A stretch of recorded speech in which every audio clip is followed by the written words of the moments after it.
Le présent vidéo vous présentera le cadre de référence de la compétence numérique, en y explorant les objectifs généraux, les principes sur lesquels repose le cadre, la compétence et les 12 dimensions.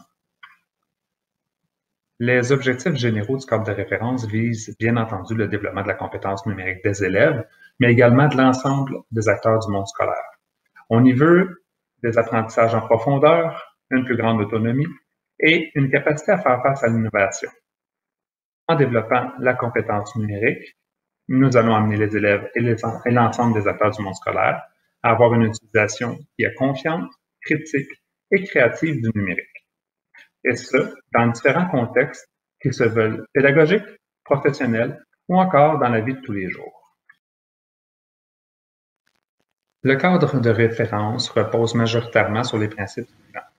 Sans nier la fracture numérique, le cadre de référence propose de voir le numérique comme un outil d'inclusion. En effet, une conception universelle du numérique devrait permettre un usage sans ou avec le moins d'adaptation possible pour tout individu, peu importe son sexe, son âge, son contexte ou encore son handicap le cas échéant. On y vise un savoir-agir complexe.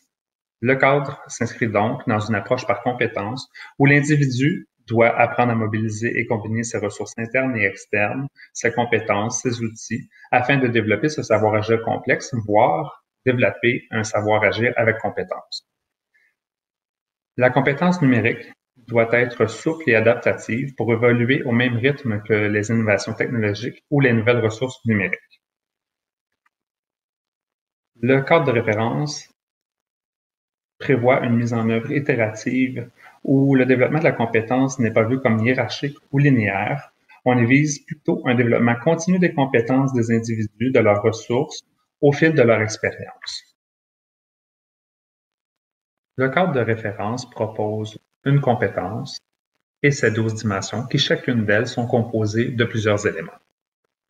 Les auteurs ont analysé plus de 70 référentiels de compétences du 21e siècle développés au travers le monde pour en arriver à ces 12 dimensions.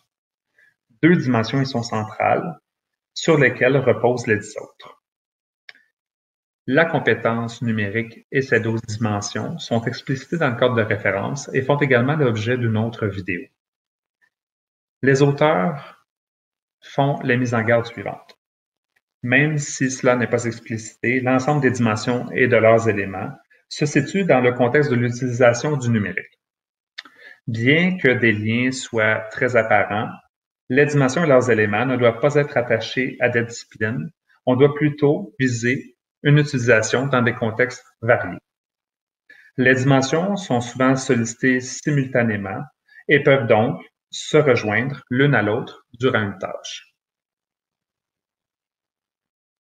Le cadre de référence a donc pour mission de développer des citoyens habiles avec le numérique et capables de faire face aux innovations que nous réserve